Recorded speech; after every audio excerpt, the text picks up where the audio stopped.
Creo que vamos a hablar de cáncer de endometrio. El cáncer de endometrio es el primer cáncer del tracto genital femenino en países desarrollados, no en el nuestro. La mayoría de las veces se presentan en mujeres posmenopáusicas. Van a ver la diferencia de los dos tumores. Vamos a hablar un poco mezclándolo a veces, cáncer de cuello y cáncer de endometrio. Cáncer de endometrio se da en mujeres grandes, generalmente posmenopáusicas, pero hay que tener cuidado que un 20% se dan premenopáusicas. ¿Qué significa premenopáusicas? Son las mujeres que más consulta por sangrados. Y este es un cáncer cuyo diagnóstico principal es el sangrado. Por lo tanto, no hay que confundir. Y en casos más raros, pero que existen, en mujeres jóvenes, antes de los 40 años. A mí me ha tocado ya, he tenido varios casos de mujeres de 30 y pico de años, antes de los 40, que consultan por infertilidad y en el estudio aparece un cáncer. Después vamos a ver qué tipo de cáncer y todo lo demás. Bueno, como dijimos, la mayoría se da en países desarrollados, en países en vías de desarrollo es menor, y la incidencia en Estados Unidos es muy alta y la mortalidad también es alta. Vamos a ver por qué, con otra epidemia que hay en el mundo, que es la obesidad, que tiene que ver con todo esto. En la Argentina, del Instituto Nacional del Cáncer, estas son las cifras que tenemos de cáncer en mujeres, en donde el cáncer de mama va a la cabeza. Es la gran epidemia dentro de oncología, es el principal cáncer. Y después le sigue el cáncer de cuello. Si esto lo hubiéramos en países desarrollados sería al revés. El segundo sería el cáncer de endometrio. Y el cáncer de cuello de útero viene mucho más abajo, ¿sí? Y dentro de los otros cánceres ginecológicos, el de ovario, fíjense, el de ovario, ¿se ve si yo marco con el cursor? ¿Lo ven ustedes? Sí, Doc, se ve su cursor. Se ve el cursor. El de ovario y el de cuerpo uterino son similares. Nosotros en ginecología decimos que son rachas. A veces nos aparecen en una semana 3 o 4 cánceres de ovario juntos, o 3 o 4 cánceres de endometrio, y después no aparecen por un tiempo. En cambio, el de mama y el de cuello son permanentes. Lo bueno que tiene el cáncer de endometrio es que la mayoría se diagnostican en estadios iniciales, y la sobrevida en esos estadios iniciales es muy buena, alrededor del 85% en sobrevida de 5 años. A nivel mundial, el cáncer de endometrio es el sexto más común, se dan fundamentalmente en países de altos ingresos, la mortalidad específica es más alta en los países de menos desarrollo, y está relacionado fundamentalmente con, cuando hablamos de los países de altos ingresos, con la obesidad y la inactividad física. Fíjense en los factores de riesgo, la obesidad es el primer factor de riesgo. Después, si alguno piensa por qué, si se da cuenta por qué, me lo dice. Me interrumpe y me lo dice. Los otros factores de riesgo, que también tienen que ver con lo mismo, es la nuliparidad, la menopausia no anticipada, la menopausia tardía fundamentalmente, mayores de 52 años. Después la diabetes, el tamoxifeno, la terapia de reemplazo hormonal sin oposición. Nunca hay que dar a una mujer terapia que tiene útero, terapia de reemplazo hormonal sin oposición, la oposición es la progesterona. Los otros factores de riesgo son el síndrome de ovario poliquístico o la anovulación crónica. Esos pacientes que yo le nombraba recién, pacientes generalmente son obesas, anovuladoras, que consultaban por esterilidad y terminaron teniendo un cáncer de endometrio. Las hiperplasias endometriales con atipías son los factores de riesgo. Y el otro es el síndrome de Leach o el cáncer hereditario colorectal no polipoideo, que es un trastorno genético que aumenta el riesgo de, cuando aparece en cáncer de colon, de tener un cáncer de endometrio de un 25 al 50%. ¿Qué les parece así a grandes rasgos de todo esto que vimos? Obesidad, nuliparidad, menopausia tardía, síndrome de anovulación crónica, hiperplasia. ¿Qué está en juego en todo eso?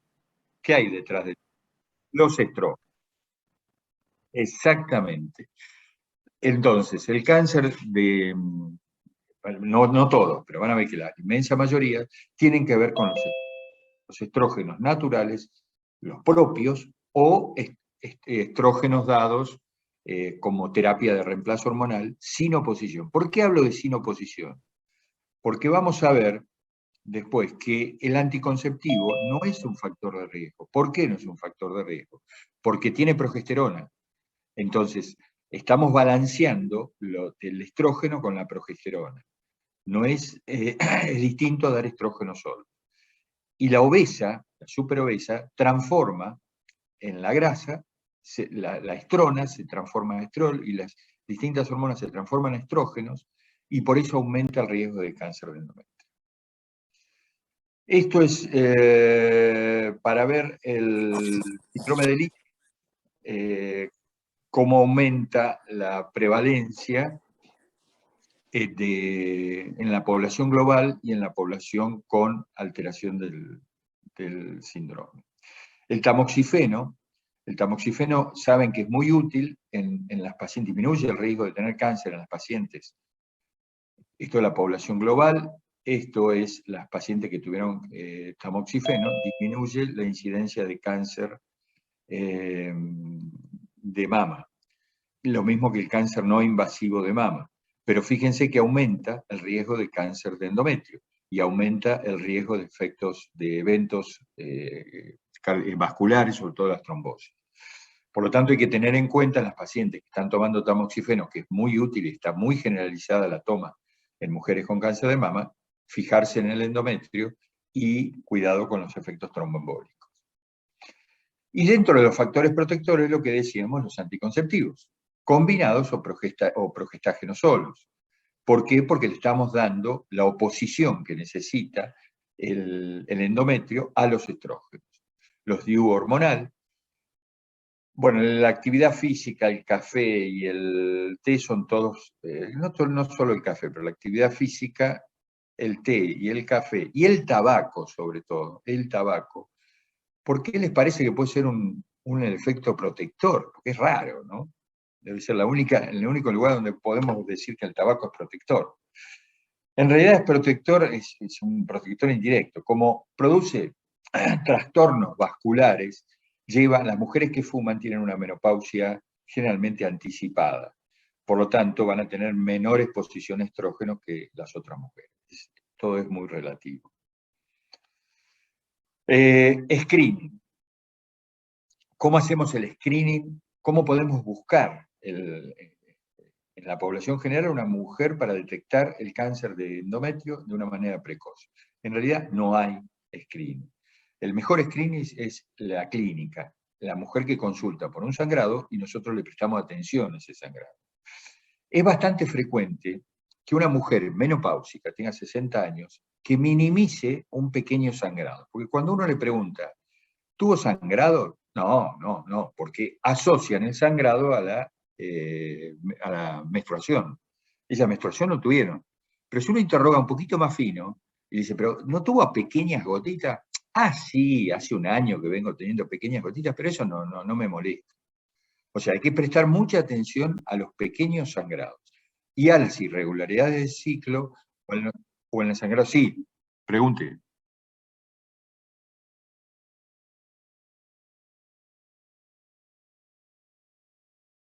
Puede ser todo puede ser, pero en la posmenopausia hay que darle bolilla a cualquiera, al pequeño goteo. Y en la perimenopausia, que ahí es donde se confunde bastante, en la perimenopausia hay que prestar atención a esos sangrados y sobre todo si tiene factores de riesgo, una mujer obesa que tiene irregularidades del ciclo, hay que estudiar ese endometrio. Ahora vamos a ver cómo lo estudiamos. Pero hay que estar atentos en ese tipo de mujeres, ¿sí?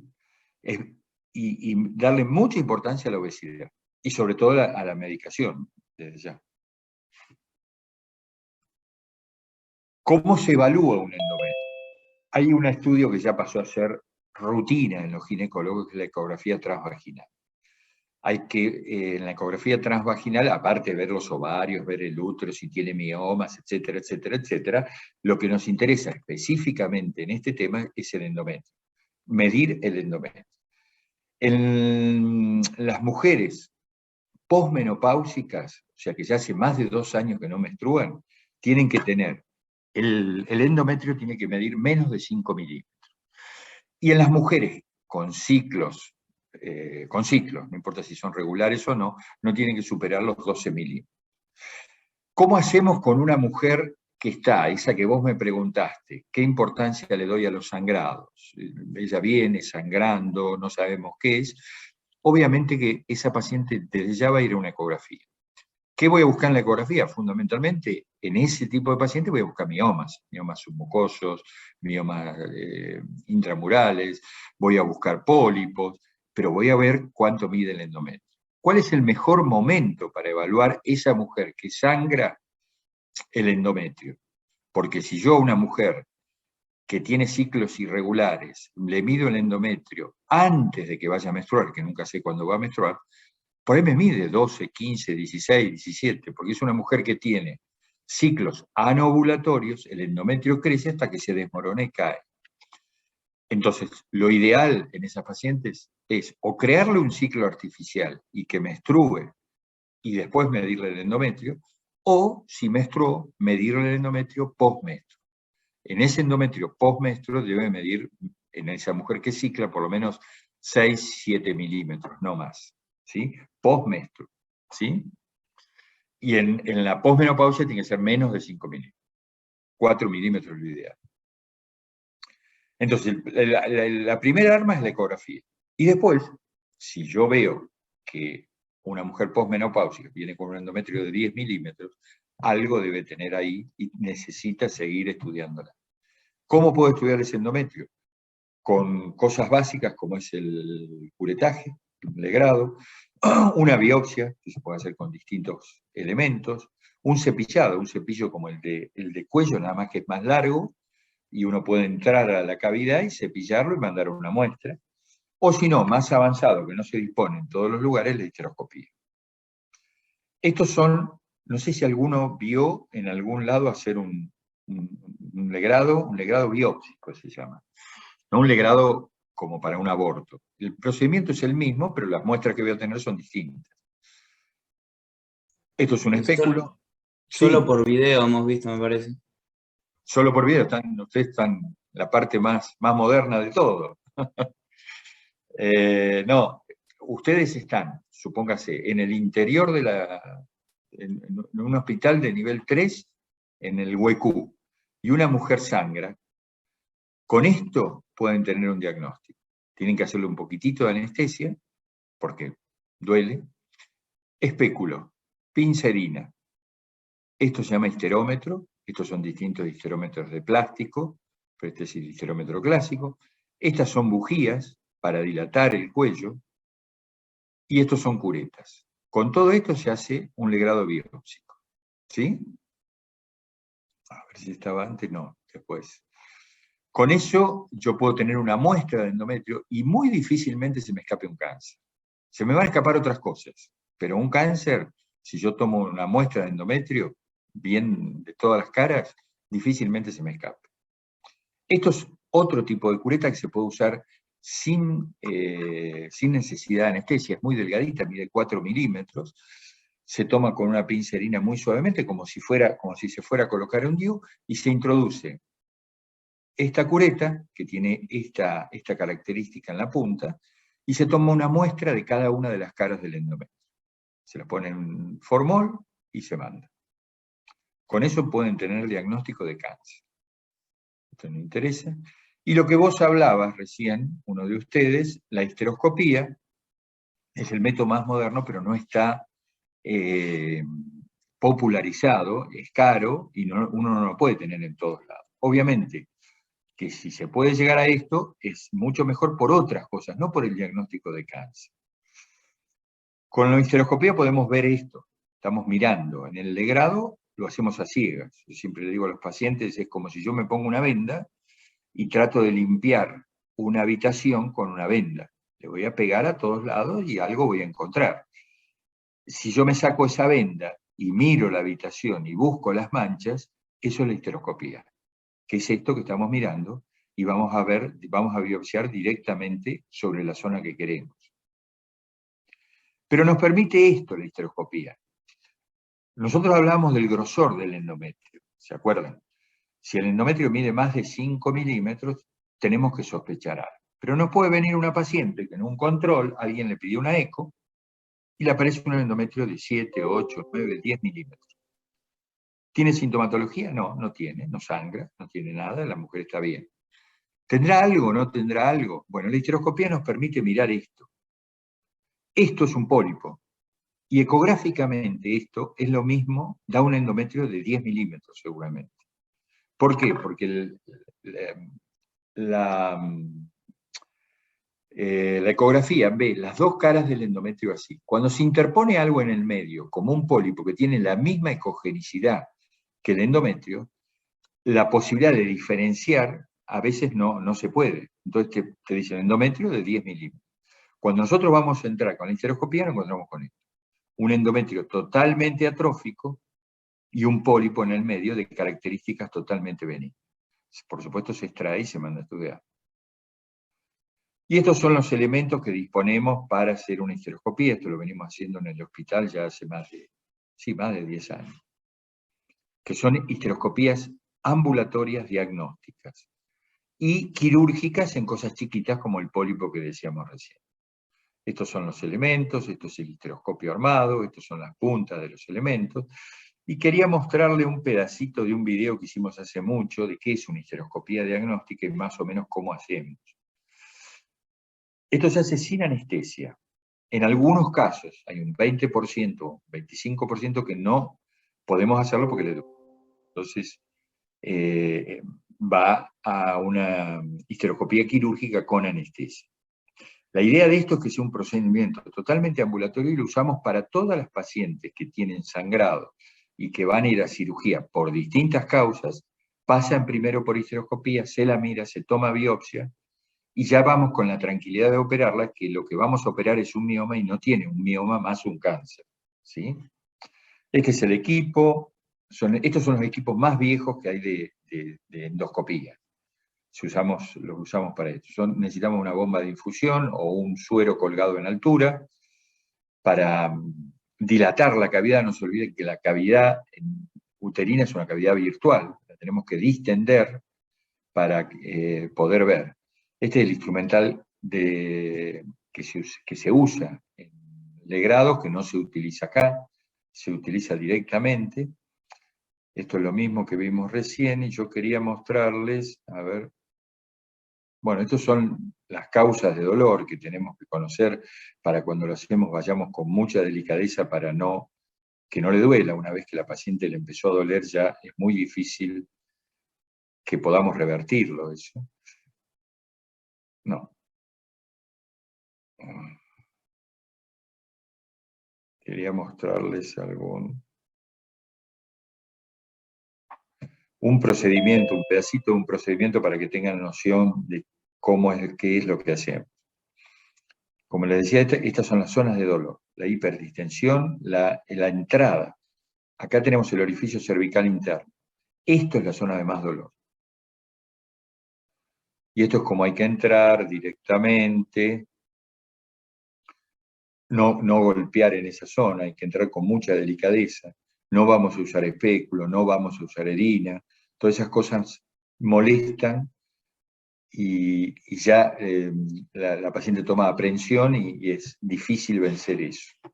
Entonces, entrando directamente con la óptica, ahí está, esto quería mostrar. Ahí está la paciente está totalmente despierta, esto es como vamos dirigiendo la óptica. Se mira primero la vagina, se busca el cuello, ahí lo estamos buscando en el círculo de arriba, este es el orificio cervical externo, este es el canal cervical, y este es el orificio cervical interno. Ahí estamos entrando, y ahí vemos la cavidad. Y ahí encontramos un pólipo totalmente benigno, que lo podemos extraer. Esto hay que hacerlo todo con maniobras muy, muy suaves. Generalmente las chicas, las enfermeras están ya cancheras y le van hablando y le preguntan de una cosa, le preguntan de otra, para que no esté tensa la paciente y no esté atenta a cualquier molestia que tenga. se corta el pólipo, se lo toma después con una pinza, fíjense que estos miden milímetros esas pinzas, y se saca todo el aparato junto con la muestra, porque si no se nos queda en el canal, ¿sí? Y esto es para que entiendan que en algunos casos, no siempre, es muy útil la histeroscopía. Esta es otra histeroscopía, este es el canal, estamos entrando a la cavidad. Este es un lado del canal, endometrio atrófico, fíjense que tenía un septo, el útero, de un lado no tenía nada y del otro lado tenía eso. Un cáncer, que es la misma foto que les mostré antes. ¿Qué hubiera pasado si nosotros entramos con una cureta directamente y hacemos una sola muestra de este lado? Seguramente nos hubiera dado un endometrio normal. En cambio, el tumor estaba del otro lado. Ahí lo podemos biopsiar con una pinza y tomar una biopsia.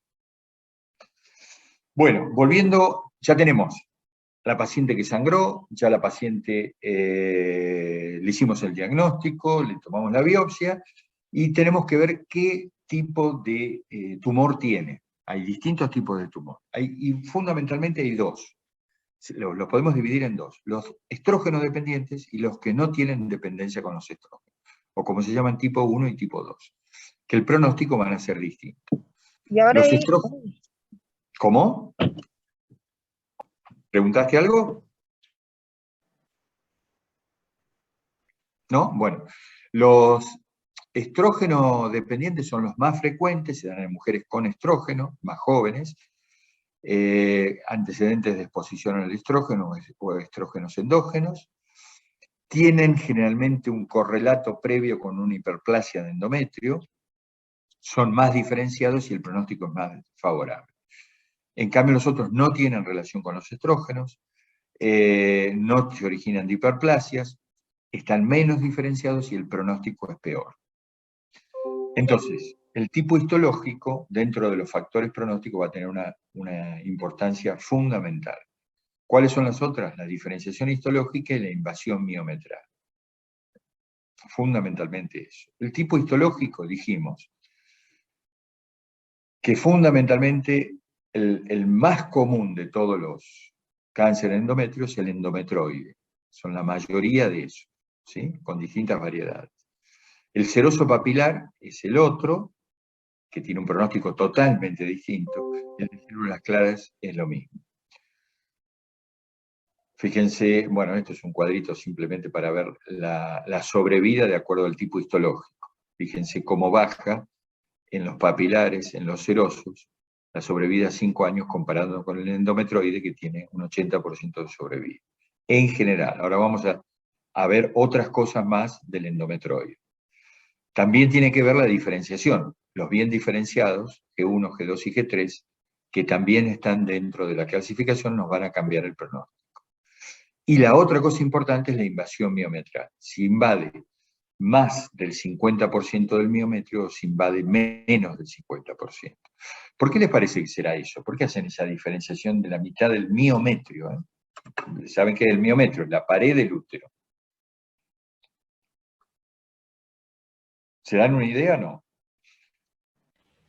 Y el miometrio por ahí no estaba netamente separado de lo que es el endometrio, ¿no? Entonces por ahí con la facilidad que penetra el tumor, por ahí se relaciona también con el riesgo que siga invadiendo otras estructuras, ¿no? Eso sería cuando pasa la serosa. Pasé toda la pared y me voy. Pero lo del 50%, porque la mayoría de los vasos importantes del miometrio están no en la parte proximal, sino en la parte distal del miometrio. Entonces, cuando ya invade más del 50%, tengo la posibilidad de que se metan los grandes vasos que tiene el útero. El útero es un órgano muy irrigado, o en los vasos linfáticos. Por eso la posibilidad, cuando pasó la mitad del miometrio, la posibilidad que haya metástasis ganglionares o a distancia aumenta. ¿Sí? De ahí el pronóstico tiene que ver con eso. Y cuando hacemos la clasificación del cáncer de endometrio, para ver por estadios y para saber, ¿para qué se hace una estadificación de un cáncer? Para saber la terapéutica. Yo tengo que saber hasta dónde llega el tumor para ver cuál es la mejor terapéutica. El estadio 1 es el que, por suerte, la mayoría de los cánceres de endometrio se diagnostican acá. Estadio 1, hay que diferenciar los G1, G2 y G3, si invade el miometrio o no invade el miometrio. La mayoría de los cánceres está acá. El estadio 2, ya cuando se invade el cuello, se comporta como un cáncer del cuello ya ahí, o el estadio 3, que ya sale, lo que dijiste vos, pasa a la serosa, invade los anexos, invade el parametrio, invade la vagina o invade los ganglios. Y el estadio 4 ya es metástasis a distancia. Recuerden que la mayoría están acá, pero el pronóstico no va a ser igual a todos estando acá. Y los dividimos fundamentalmente en dos categorías, alto y bajo riesgo. Los de alto riesgo van a ser los más indiferenciados, los que invaden más de la mitad del miometrio. Si hacemos estudios tiene sospecha de metástasis, eso no siempre lo vemos, y sobre todo la histología son los serosos papilares, células claras o endometroides con esta característica. Y los de bajo riesgo van a ser los bien diferenciados o los G2, pero que no invaden el miometrio, menos del 50%, y generalmente son endometroides. Porque si fueran serosopapilares ya serían de alto riesgo. ¿Sí? Esto es muy importante cuando uno se para ante un paciente. Por supuesto que esto no es matemática medicinal. Acabo de ver una mujer con un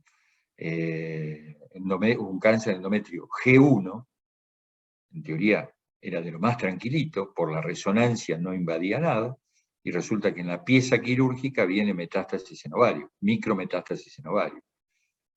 Y era en principio era un tumor de bajo riesgo. Es de bajo riesgo, de orientación, hasta que no tenemos toda la anatomía patológica. Y ahí sí le vamos a poner el rótulo. Por eso, la estadificación del cáncer de endometrio es quirúrgica. Yo, una vez completada la cirugía, voy a poder decir dónde lo ubico a la paciente. Distinto al cáncer de cuello, que la estadificación es prequirúrgica, es anterior. ¿Sí? Esto es una cosa importante. Y esto hablábamos de la estadificación. La estadificación del cáncer endometrio es quirúrgica. ¿Y qué voy a hacer en la cirugía? Voy a mirar toda la cavidad, voy a tomar citología. No es de suma importancia, no está dentro de la clasificación, pero siempre lo hacemos. Voy a mirar toda la cavidad y voy a hacer una anexohisterectomía total extrafacial. Van a ver la diferencia en lo quirúrgico. Cuando uno habla de histerectomías, hay varios tipos de histerectomías. Después hay un gráfico que se los muestra. La histerectomía común que nosotros hacemos para cualquier patología, fundamentalmente miomas o estadificación del cáncer de endometrio, es una histerectomía simple, total, hablamos de subtotal cuando dejamos el cuello, total es cuando se saca el cuello. Simple es simple porque sacamos solamente el útero y el cuello. Podemos sacar los anexos y eso es un anexo histerectomía, pero sigue siendo simple. A diferencia del cáncer de cuello, que es una histerectomía radical. ¿Qué significa radical? Que me voy a ir a los costados y voy a sacar los paramétricos. Y voy a sacar un pedacito de vagina de la parte superior. Esto de decir me voy hacia los costados y saco el parametrio complica mucho la cirugía, porque ustedes saben que por los parametrios pasan los uréteres. Y hay que destechar, sacar todos los uréteres y resecar todo el parametrio. O sea, es el útero más los tejidos que están contiguos al útero, que es el parametrio, y algo de paracolpio. ¿Sí? En esta, la que estamos viendo ahora, es una anexohisterectomía total, extrafacial simple. Voy por los costaditos del útero y saco el útero. ¿Sí? Y después, linfadenectomía pelviana o paraórtica, solamente en los de alto riesgo, y hoy está totalmente discutido si vale la pena o no. Ahora vamos a ver. ¿Por qué se hace linfadenectomía? Porque sabemos que a mayor G o a mayor infiltración, mayor posibilidad de metástasis en ganglios pelvianos o lumboaórticos. Controversias. La linfadenectomía completa no mejora las tasas de sobrevida, eso ya está demostrado hace mucho.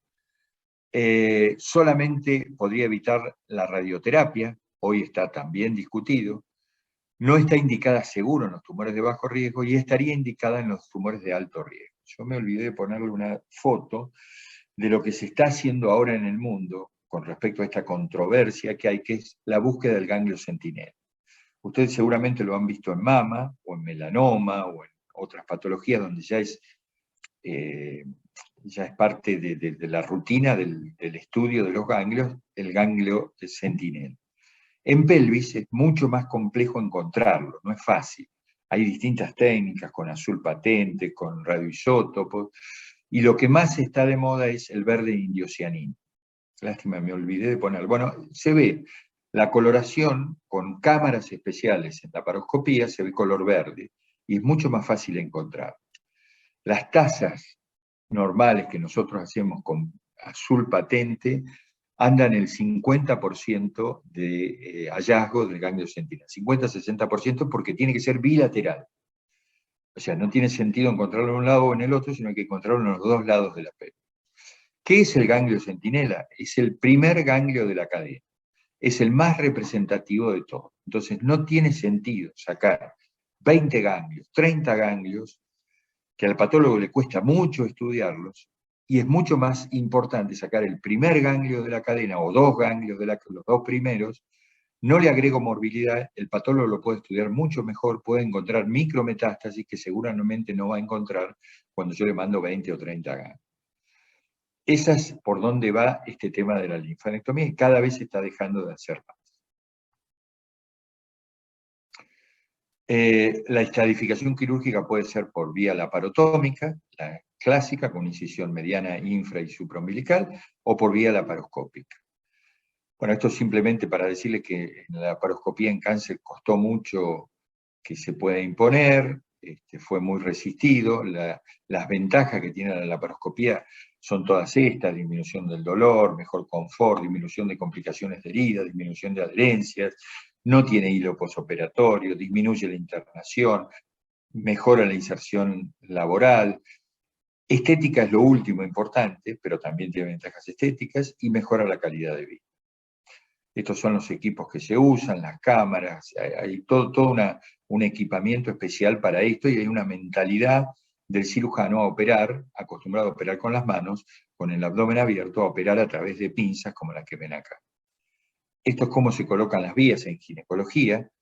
Una vía, esta es la vía que lleva la cámara, que se puede subir más arriba o dejar ahí sobre el ombligo, y nosotros usamos vías laterales que también pueden subir de acuerdo al tamaño, y una vía suprapúbica. Les quiero mostrar un pedacito de lo que es una histerectomía simple. Esta es la histerectomía clásica, laparoscópica, ¿no? Obviamente, del ginecólogo. Esta es una inspección, eso es el hígado y la vesícula, siempre tenemos que mirar la parte superior. Esto que ven acá es el ligamento redondo, que sale por el anillo inguinal y va al útero. Esta es la hoja anterior y posterior del ligamento ancho. Ahí estamos abriendo el ligamento ancho. Este es el infundíbulo pélvico. Acá va la arteria ovárica, que alguien me va a decir rama de quién es. La arteria ovárica que viene de acá y va al útero. Este es el uréter. Esto es lo que yo le decía, que el uréter viene del riñón, pasa por acá, pasa por el parametrio y va acá. Esta es la vejiga. El útero está acá arriba. Ahí estamos bajando la vejiga, separando la vejiga del útero. Si nosotros tenemos cesárea, esta parte es más complicada. Ahí estamos ligando, fíjense, la arteria uterina, pegadita al útero, distinta a la otra, a la radical, que lo vamos a ligar en su base. Esto es lo mismo del otro lado. Lo primero que ustedes vieron es del lado izquierdo, este es del lado derecho del paciente. Lo mismo, infundíbulo pélvico, arteria ovárica, que nadie me dice rama de quién es. Rama de la aorta. Bien, muy bien. El uréter del otro lado y la arteria uterina. ¿Rama de quién? La Ilíaca ilíaca. interna. De la ilíaca interna, perfecto. Después en el otro video se los muestro. Y esta es la apertura de la vagina.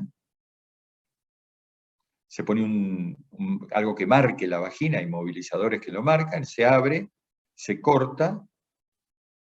Este es el cuello del útero, ahí está el cuello, esto es lo que donde tomamos los papanicolaos, lo reintroducimos en la vagina y lo sacamos. Y después suturamos la vagina. Fíjense que fuimos pegadito al útero. Nosotros ligamos la uterina pegada al útero. Y este es el cierre de la vagina, que lo podemos hacer de muchas maneras, no tiene importancia solamente para especialistas. Esto es un video, sí.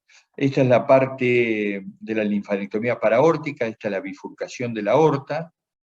Acá tenemos las dos primitivas. Esta es la vena ilíaca, acá se forma la cava. Esta es la vena ilíaca izquierda, esta es la ilíaca externa, esta es la ilíaca común, la ilíaca externa está acá, este es el uréter, este que está acá, totalmente libre. Esta es la ilíaca externa, la ilíaca interna va ahí abajo, este es el nervio obturador, esto es lo mismo del otro lado. ¿Sí? Más o menos un pantallazo para que tengan noción de lo que es la anatomía en vivo, ustedes la habrán visto en cadáver, en vivo de la pelvis. Y esto es lo que nos ahorramos con una laparoscopía. Fíjense, esto es una laparotomía mediana supra-infraumbilical, por arriba del ombligo, y fíjense todas las manos que pueden entrar en esa incisión para hacer exactamente muy parecido a lo que hacíamos por vía laparoscópica. Esta es la aorta, la bifurcación de la aorta, la ilíaca externa que sale para acá y la ilíaca interna que va para ahí abajo. Y esta es la vena cava. ¿Se entendió? Sí. Sí, sí. Sí, sí. Bueno, esto no interesa. ¿Y existen tratamientos complementarios? Sí, sí existen. Si nosotros, en el caso de que, recuérdense, la estadificación la hacíamos quirúrgica. Esperamos la pieza, nos viene la pieza. Un carcinoma endometroide G2 o G3 que invade más del 50%, y más si el ganglio centinela o la linfadenectomía parece un ganglio, vamos a hacer terapias complementarias. ¿Cuáles son las terapias complementarias? La radioterapia. Ahora se está usando mucho quimioterapia cuando hay ganglios positivos, y la hormonoterapia en estados avanzados. Esto que está acá, estados avanzados, la quimioterapia pasa a estar en este nivel. Radioterapia y quimioterapia se utilizan de acuerdo al grado histológico y si hay invasión de ganglios o no.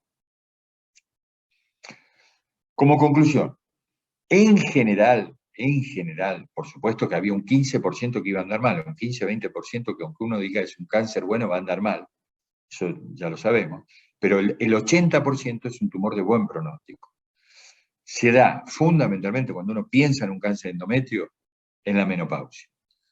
Distinto al cáncer de cuello, como vamos a ver ahora, que se da en mujeres jóvenes, término medio 40 años. ¿Sí?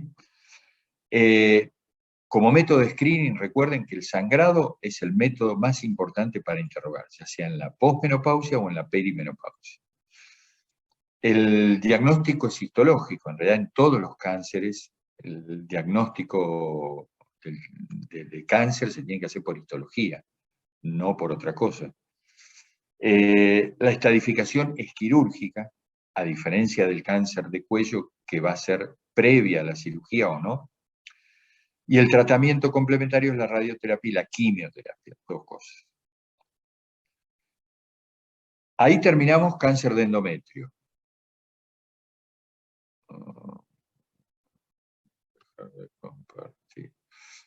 Pregunten, mientras busco el otro, lo que quieran.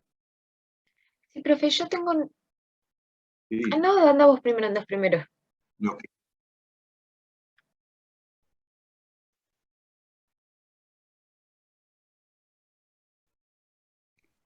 ¿Qué hora es? No tengo ni idea.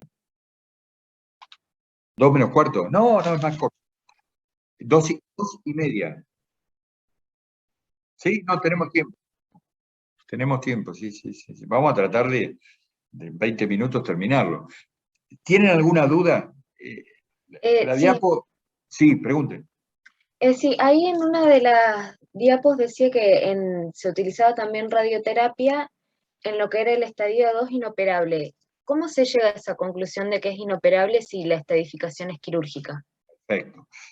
Porque nosotros disponemos, primero clínicamente, o encontrás una gran masa pélvica, o sea, acá esto no está fuera del útero, ya no está dentro del útero. Y después los métodos diagnósticos. En general, FIGO, que es la Federación Internacional de Ginecología y Obstetricia, da normas generales para todos los países.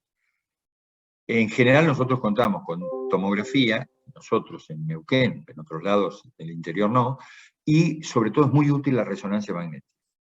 La resonancia magnética es el mejor método de imágenes para pelvis y del ginecólogo. O sea, es el que mejor ve el útero. La ecografía también, pero tiene que ser un ecógrafo bueno con un ecografista muy bueno. En cambio, la resonancia nos permite ver bien los límites del tumor, el tamaño del tumor. En muchos casos nos marca la infiltración y podemos ver masas fuera del útero. Entonces, en esos casos decimos que es inoperable. Siempre que se pueda, y a veces, muchas veces, intentamos operarla, aunque sea un estadio avanzado, para sacar el tumor y poder saber exactamente hasta dónde llega. Siempre que se pueda, hay que operarlo. Bien. Pero está buena la pregunta, porque a veces no lo operamos. A veces son tumores muy grandes que directamente van a quimioterapia y radioterapia concurrente, como en el cáncer de cuello. Buenísimo, muchas gracias. No, por favor. ¿Alguna otra pregunta? Seguimos. En honor al tiempo, ustedes saben que es un cáncer, ya dijimos dónde ubicamos al cáncer de cuello, ya todo esto lo dijimos, lo vimos ya, esta es la Argentina, mama al frente, cuello el segundo cáncer.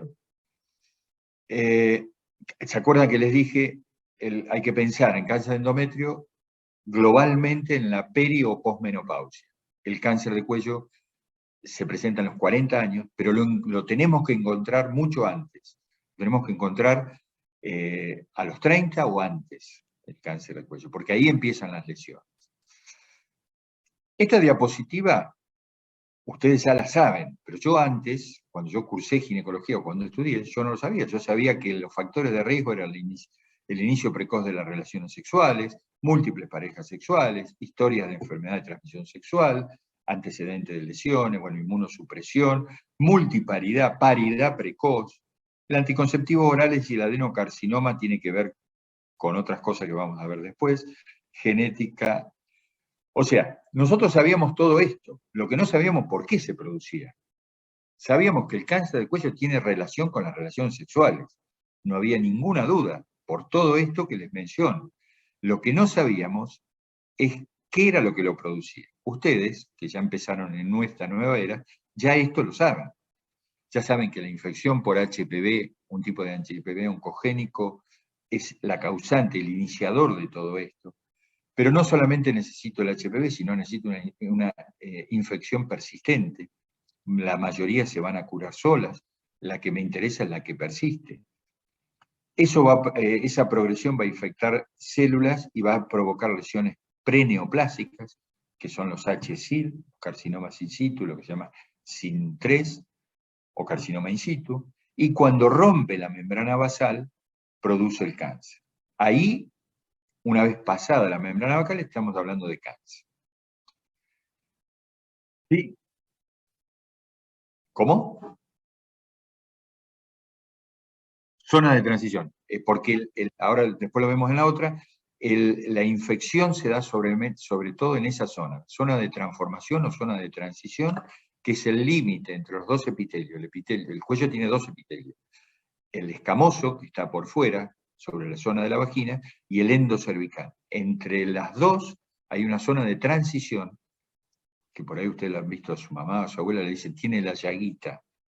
Fue al ginecólogo y le dijeron que tiene una llaguita. Esa llaguita no es más que la zona de transformación o zona de transición, que es la unión del epitelio endocervical con el exocervical. Esa es la zona donde el ginecólogo tiene que mirar con mayor detenimiento, porque ahí es donde empieza el cáncer. El 70% de mujeres sexualmente activas pueden tener un HPV. Esto es muy importante porque nosotros pedimos HPV y las mujeres vienen desesperadas con HPV positivo. El HPV lo puede tener un montón de gente. Si hablamos globalmente, el 70%, los de alto y bajo riesgo. Lo que nos interesan los de alto riesgo, pero también los de alto riesgo, un 30-40% de la población lo tiene. ¿Para qué nos sirve al ginecólogo? Bueno, terminemos la diapositiva. Un pequeño grupo va a desarrollar cáncer de cuello. La mayoría de las infecciones son transitorias. El virus solo no es suficiente, hay otras cosas que juegan. La infección persistente puede llevar al SIN y el desarrollo de un cáncer tarda aproximadamente entre 10 y 15 años. Entre que el virus ingresa y tenga un cáncer, va a pasar 10 años seguro. Por lo tanto, en todo ese tiempo, nosotros estamos fallando como médicos en poder diagnosticarlo. El virus y el cáncer nos están dando un tiempo precioso. El problema es que no lo sabemos buscar o no lo encontramos. ¿Por qué no lo encontramos? Porque el screening que nosotros hacemos poblacional en realidad no es poblacional, es un grupo de pacientes, es un 20% que acude a la consulta y nosotros estamos controlando todos los años, o cada 4 o 5 años en el caso del HPV, al mismo grupo de mujeres. Y no tenemos una cobertura poblacional importante que tendría que superar el 70-80% de las mujeres controladas. Por eso es que nosotros seguimos teniendo cáncer de cuello. ¿Sí? Y con respecto al HPV, la otra que les quería decir, que el HPV solo no sabemos cuándo, sabemos que hay esto, HPV de alto riesgo y de bajo riesgo. Y dentro de los altos riesgos tenemos los 16 y 18 y 31, que sabemos que son los más agresivos, y el resto son menos agresivos. Esto tiene que ver, pero también tiene que ver la asociación de HPV con huésped. Es distinto en uno que en otro. Tener HPV no significa tener nada más que tener el HPV. Al ginecólogo, al médico general, ¿de qué nos sirve?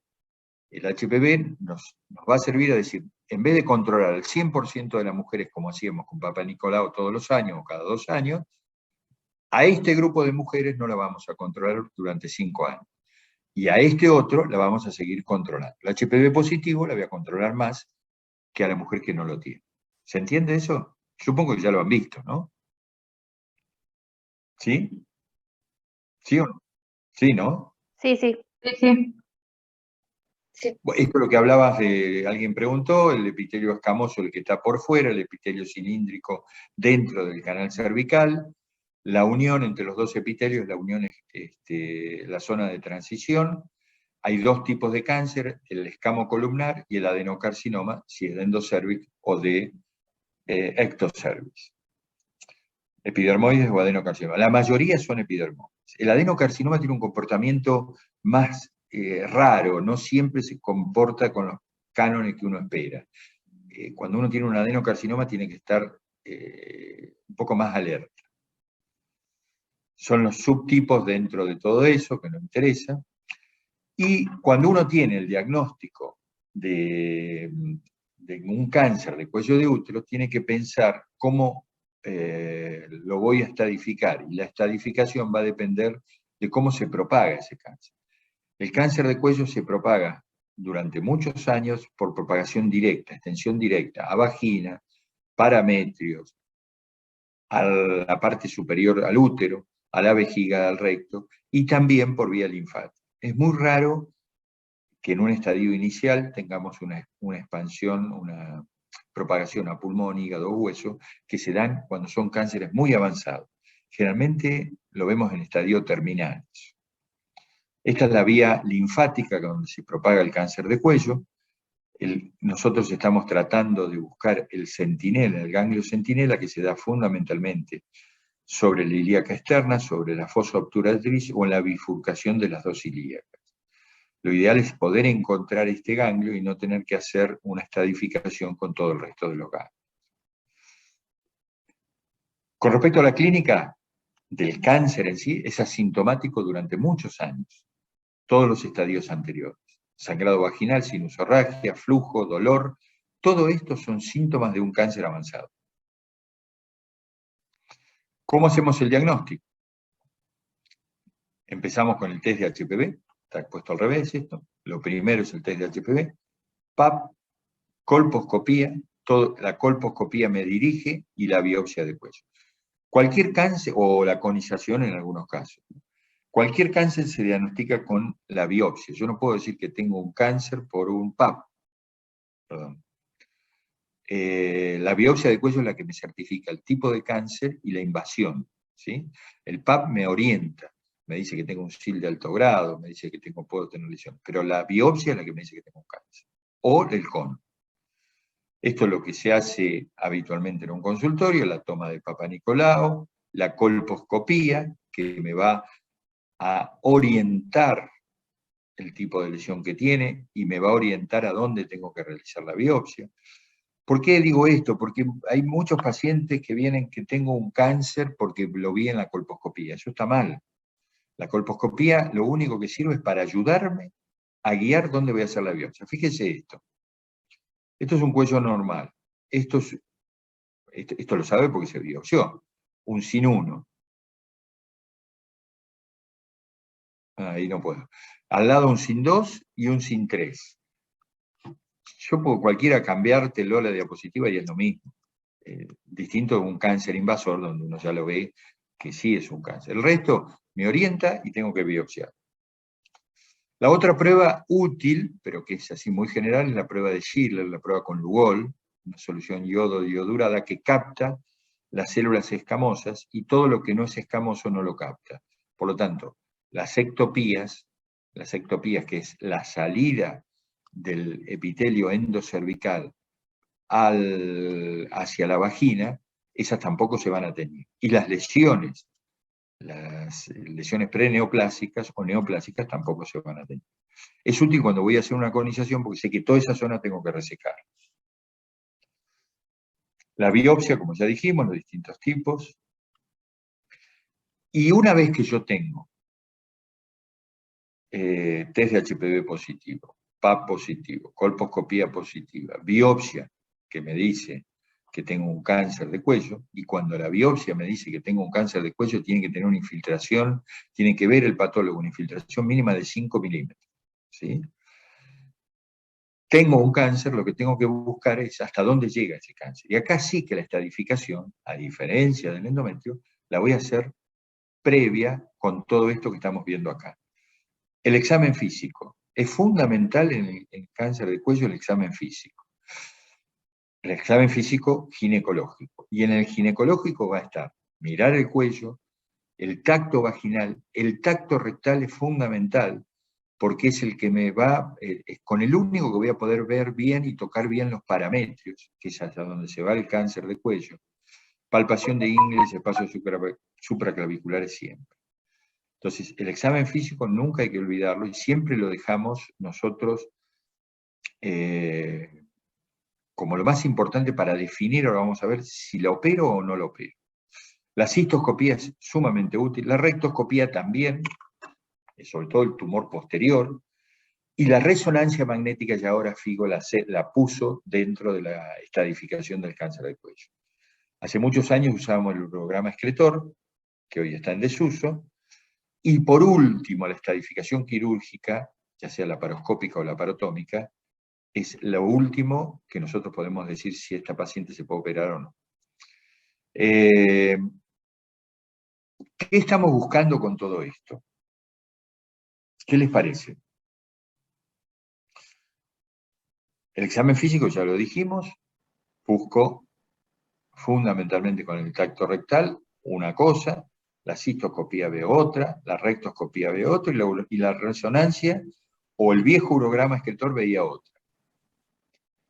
Y la idea es ver la afectación por ahí más allá del cuello que tiene el tumor y ver después el pronóstico y tratamiento.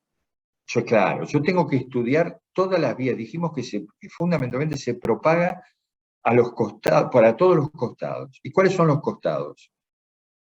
Para las partes laterales, los parametrios. Y dentro de los parametrios, ¿qué discurre? El uréter.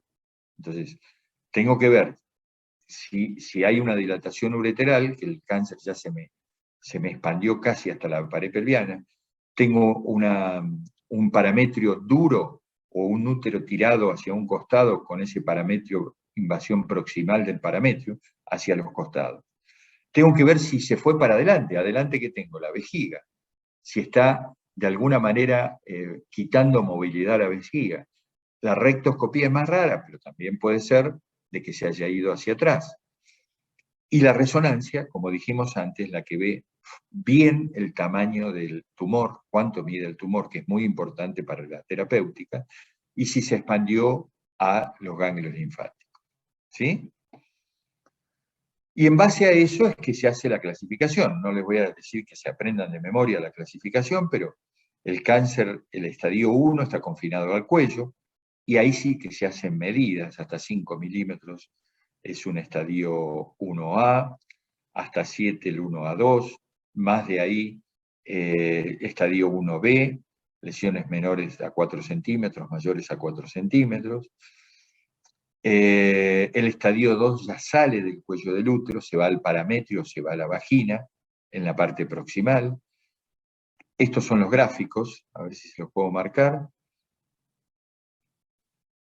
El estadio 1 menor de 4 centímetros, mayor de 4 centímetros. El estadio 2 invade la vagina proximal o invade el parametrio proximal. 1 lo tengo en el cuello. 2 salió del cuello. 3, se los voy a mostrar acá. 3 ya invade toda la vagina o invade todo el parametrio. ¿Cómo voy a ver esto? Seguramente acá tengo una obstrucción uretral, porque el uréter pasa por acá. ¿Sí? Entonces, al invadir todo el parametrio, me toma el uréter. Y el estadio 4 invadió los órganos vecinos o tiene metástasis a distancia, vejiga o recto. Muy pocas veces vamos a ver tumor adentro de la vejiga o adentro del recto. Es un tumor sumamente avanzado. Estos son todos. El tratamiento. El tratamiento va a depender. El tratamiento del cáncer de cuello se basa en dos patas grandes. O lo opero o va a radioterapia y quimioterapia concurrente. ¿En qué voy a decidir? Porque ahí sí que uno tiene que decidir. Olvidémonos de la fertilidad, porque eso va a venir aparte. En una paciente ya que tuvo hijos o que ya no tiene deseo de paridad, tengo que definir si lo voy a operar o no lo voy a operar. Primero tengo que saber que si yo la irradio y quimioterapia a todos, aunque es un estadio 1, va a tener un buen pronóstico. El problema está que la radioterapia provoca muchas alteraciones en el aparato genital, sobre todo en la vagina, y estamos tratando de mujeres jóvenes, entonces tengo que tratar, si se puede, operarlas porque voy a dejar una vagina mucho más competente y van a poder tener relaciones sexuales con mucho mejor satisfacción que con la radioterapia. Sobre todo la braquiterapia, que después la vamos a ver, produce atrofia de la vagina, las vaginas se pegan las paredes y se hacen vaginas más chiquitas. En cambio con la cirugía no. Y los resultados en los estadios iniciales son iguales. Entonces, va a depender de la cirugía, radioterapia, ¿cuál es? Externa, braquiterapia con quimioterapia concomitante, y en algunos casos, cuando voy a cirugía, si tengo algún factor de riesgo, le voy a agregar radioterapia posterior. Quimioterapia a veces no. ¿Sí? ¿Cuáles son los que voy a operar? ¿Cómo voy a usar esos tratamientos en base al estadio? El estadio 1A1 es el tumor muy chiquitito, que invade menos de 3 milímetros. Generalmente lo hice con una conización, ese diagnóstico. Puedo dejar la conización o puedo hacer la histerectomía en mujeres que ya tuvieron parida. Del estadio 1A2, que es más de 3 milímetros, hasta los 4 centímetros de tumor, siempre que esté localizado en el cuello o invada la parte proximal de la vagina, puedo hacer cirugía. ¿Cuál es la cirugía que voy a hacer? La histerectomía radical. ¿Se acuerda que yo a la otra les decía que era un anexo histerectomía simple? Esta es radical. ¿Por qué es radical? Porque se amplía el parametrio. Yo la arteria uterina no la voy a ligar pegadita al útero, sino que la voy a ligar en su nacimiento y me voy a llevar todo el parámetro para ver si no hay enfermedad ahí, ¿sí? Voy a sacar la parte superior de la vagina, el tercio superior, unos 2 centímetros de vagina, y le voy a agregar o ganglio centinela o linfadenectomía pélvica. Esa cirugía tiene un nombre propio que se llama cirugía de Bergen-Meis. Bergen fue un cirujano alemán, austríaco o alemán, la verdad que ahora se me mezcló, que la describe y se empezó a usar en el año 1892. Fíjense en los años que tiene. Lo único que ha cambiado de esa cirugía es la indicación. Bergen en aquel momento, como no tenía otras armas para tratar, lo usaba para la gran mayoría de los cánceres de cuello. Hoy se ha acotado a esto que ya les digo. Hasta 4 centímetros localizado en el cuello o invade el tercio superior de la vagina. Nada más. Todo el resto, radioterapia y quimioterapia concurrente. ¿Qué pasa con la fertilidad? En las mujeres jóvenes, el cáncer de cuello se diagnostica en mujeres por ahí de 30 años, 20 y pico de años también, que quieren tener fertilidad y se puede, cuando se puede, tumores de menos de 2 centímetros, tumores chicos, que obviamente están en cuello, que no tienen otro factor de riesgo como son invasión linfovascular, se puede hacer lo que se llama traquelectomía radical. ¿Qué es la traquelectomía radical? Es hacer la misma cirugía que para el cáncer de cuello común, nada más que voy a dejar el cuerpo del útero. Voy a sacar el cuello y los paramétros. Y voy a unir la vagina al útero. Generalmente esas pacientes pueden lograr el embarazo, se logran 30% no más, con técnicas de fertilización asistida. Esto es lo que yo les marcaba hoy. Esto es una histerectomía total simple, se dejaron los anexos, yo puedo sacar los anexos, es un anexo histerectomía total simple. ¿Sí? Acá no la tengo, la subtotal. No, la subtotal no está acá, ¿no? No. La subtotal es lo mismo, pero yo corto acá, dejo el cuello. Es una cirugía que nosotros no pregonamos para nada, no tiene ninguna... la ventaja es quirúrgica, nada más, que el cirujano termina más rápido, pero estamos dejando el cuello del útero en una región como es Latinoamérica, donde el cáncer de cuello es el principal cáncer del tracto genital femenino. Entonces no tiene ningún sentido, no tiene ninguna ventaja. Y la histerectomía radical, es lo que yo les decía, es lo mismo, pero voy a ir a los paramétros. Voy a sacar la parte superior de la vagina, acá está muy exagerado, menos. La parte superior de la vagina y los paramétros, y el resto. El ovario puedo dejarlo o sacarlo, depende de la edad de la paciente. No tiene importancia en el cáncer de cuello dejar el ovario. Sí en el endometrio que hay que sacarlo. ¿Sí? Estas son las 2 incisiones que se pueden hacer. En realidad, esta es una incisión más alta, transversa, pero alta, o si no, la que siempre se usa es la mediana infra o supraumbilical, o la laparoscopía.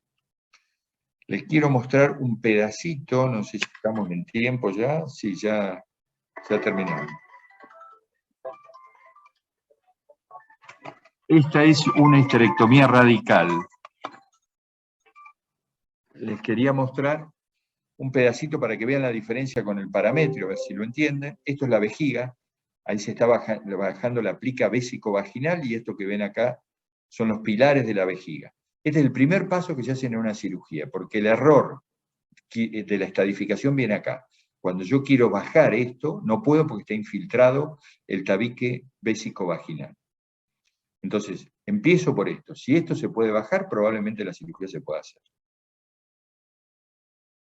Estas son las fosas paravesical y pararectal, que por ahí la han visto en anatomía.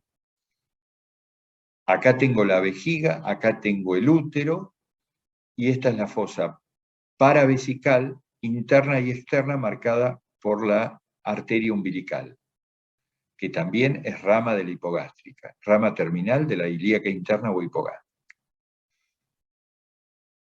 Esta es la fosa pararectal. Acá tengo el útero, acá tengo el recto, y acá van a ver el uréter. Fosa pararectal, y ahí va el uréter. El uréter se va a meter acá. Esto que ven acá es el parametrio. esto es el parametrio. Y el uréter ingresa al parametrio y va a ir a la vejiga acá. Se ve mi cursor, ¿no? Pues yo estoy marcando. Sí, profe, se ve. Este es el parametrio, la disección del parametrio. Esta es la arteria uterina, y yo voy a ligar la arteria uterina en este lugar, a diferencia de la otra que la ligaba acá. Esa es la vena uterina, y esta es la arteria uterina. Esta es la vena uterina profunda. Acá está la hipogástrica. Esto es lo mismo del otro lado. Esto es una cirugía que lo que nos gusta de la cirugía es una cirugía muy linda porque es anatómica. Acá vemos absolutamente todo. Esta es la ilíaca interna, la que está latiendo, ahí que ven latir. Esta es la arteria uterina, este es el techo del parametrio. Todo este tejido es el que se saca. Bueno, esta es la parte posterior, el útero sacro, esto se lo quiero pasar por alto, ese es el útero sacro, esta es el tabique recto vaginal, la parte posterior, el útero sacro del otro lado, todo esto se liga y se saca. A diferencia, le vuelvo a insistir, de una histerectomía común, acá voy más alejado del borde del útero. Y tiene más complicaciones, obviamente, ¿no? Todo el tabique recto vaginal. Eso no. Esta es la ligadura de la arteria uterina. Esta es la hipogástrica y esta es la umbilical. Esta es la parte terminal de la hipogástrica, la ilíaca interna. Ahí ligamos la uterina, vamos hacia abajo y sacamos todo el parametrio. Fíjense lo distinto que es esta cirugía con la cirugía del cáncer de endometrio. Lo mismo del otro lado. La arteria uterina. Y acá estamos liberando el uréter. Este es el uréter que está entrando al parametrio. Esto es el tejido parametrial que ya lo sacamos de acá y lo tenemos de este lado. Y vamos liberando el uréter. El uréter lo vamos llevando hacia un costado y van a ver, esto se llama parametrio anterior, no tiene importancia. Ahí vamos liberando y está el uréter entrando a la vejiga. Lo mismo del lado, este es el lado izquierdo, hipogástrica, arteria uterina, parametrio, todo lo que vamos a sacar, todo ese tejido ganglionar es el parametrio. Y lo mismo que el otro lado, la liberación del uréter. El uréter lo tenemos que separar. Por supuesto, esta cirugía tiene más complicaciones urinarias, fístulas, sobre todo fístulas ureterales o vésico-vaginales. Ahí está, uréter del lado izquierdo, se lo va liberando. Hay algunos casos que son más fáciles, unos que son más complicados. El uréter está más pegado. Pacientes más obesas tienen más tejido célula adiposo, entonces cuesta más liberarlo. Ahí está el uréter entrando a la vejiga. Estos son los ovarios. En este caso conservamos los ovarios. Lo estamos dejando. Ese es el ligamento uterovárico. No lo cortamos. Del otro lado lo estamos sacando. No me pregunten por qué, porque no me acuerdo. Ahí estamos ligando el infundíbulo ovárico. Y después hacemos lo mismo que en lo otro. Abrimos la vagina y sacamos la pieza. Pero con un mango vaginal. Esto lo hacíamos antes, ahora no se hace más esto de mostrarlo así, sino que se abre la vagina directamente por la vagina y se lo saca. Ese es el parametrio. Porque hubo casos de diseminación de tumor dentro del útero, entonces esto no se hace más. Simplemente cuando se llegó a ese paso se va por vía vaginal y se lo saca directamente por vagina.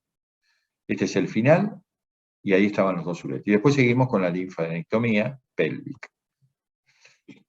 Para terminar, estos son los casos que hay que hacer radioterapia, estos son los campos que se marcan y los campos que se van a irradiar, fundamentalmente son los pélvicos, extendido látero aórtico en muy pocos casos se hace, y se completa con braquiterapia. La braquiterapia es la irradiación de la zona proximal del cuello con este aparatito que se llama colpostato, que va en los fornis vaginales y en el cuello del útero. Bueno, esta es la sobrevida a 5 años de acuerdo al estadio. Y como conclusión, el cáncer de cuello del útero es el primer tumor del tracto genital femenino. Esto grábenselo. Se da fundamentalmente en mujeres jóvenes, a diferencia de los otros tumores. Generalmente el cáncer invasor se descubre alrededor de los 40 años. Poseen método de screening con escasa cobertura poblacional, ahí es donde fallamos, controlamos siempre la misma población y no tenemos cubierta el 70 o el 80% de la población. Tiene una latencia prolongada y da síntomas muy tardíos, y cuando da síntomas ya llegamos tarde. El diagnóstico, les recuerdo, es el test de HPV, el PAP, la colposcopía y la biopsia. Tratamiento quirúrgico en los estadios iniciales, quimioterapia, radioterapia concurrente en estadios mayores a tumor de 4 centímetros. Bueno, pero lo dejo puesto si quieren ver algo más o me quieren preguntar algo más. Se dieron cuenta que son 2 tumores con una biología, una incidencia y un diagnóstico totalmente distintos. ¿Sí?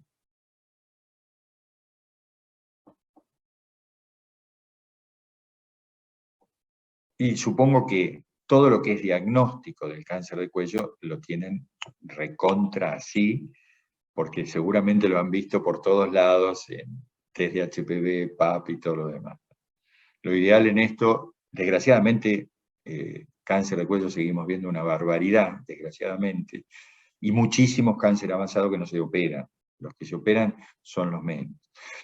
Estamos teniendo mayor cantidad de diagnósticos de lesiones preneoplásicas, o sea, los SIL de alto grado, SIN 1, SIN 2 y SIN 3, por lo que estamos pensando que toda la metodología que se implementó a partir del 2015 con el test de HPV va a dar resultados. Y si a eso le sumamos lo que vamos a ver con la vacuna, todas las chicas que ya se empezaron a vacunar en los colegios a partir de los 11 años, hace ya más de 7 años, el pronóstico, esperemos que dentro de unos años más veamos bajar mucho la incidencia de cáncer de cuello avanzado. Esa es la idea de todo esto. Bueno, chicos, preguntas las que quieran, los que se tienen otra clase, que digo que llegamos justo, no sé, que me dijo, y cuarto llegamos justito. Yo no, profe. Bueno, y media. Bueno, si quieren preguntar algo, pregunten. No, yo, profe, decir que para mí estuvo muy claro los 2 temas y bueno, nada, eso me quedó bastante claro, fue muy simple como explicó. Bueno, me alegro. La idea no es explicarlo solamente simple, se tiene que quedar con lo simple, con lo básico, y después ver cosas, ver cómo se hace, cómo es un útero por dentro, cómo es un ovario, aunque no lo vayan a hacer, alguna vez se les va a quedar la fotito que lo vieron. Buenísimo, Doc, muchas gracias. Bueno, muchas gracias a ustedes, y bueno, Gracias, suerte gracias, profe, re linda la clase. suerte en los exámenes. Gracias. Dale. Muchas gracias. Gracias, profe. Gracias, Doc. Gracias, Doc. Muchas gracias. Chao. Gracias, profe.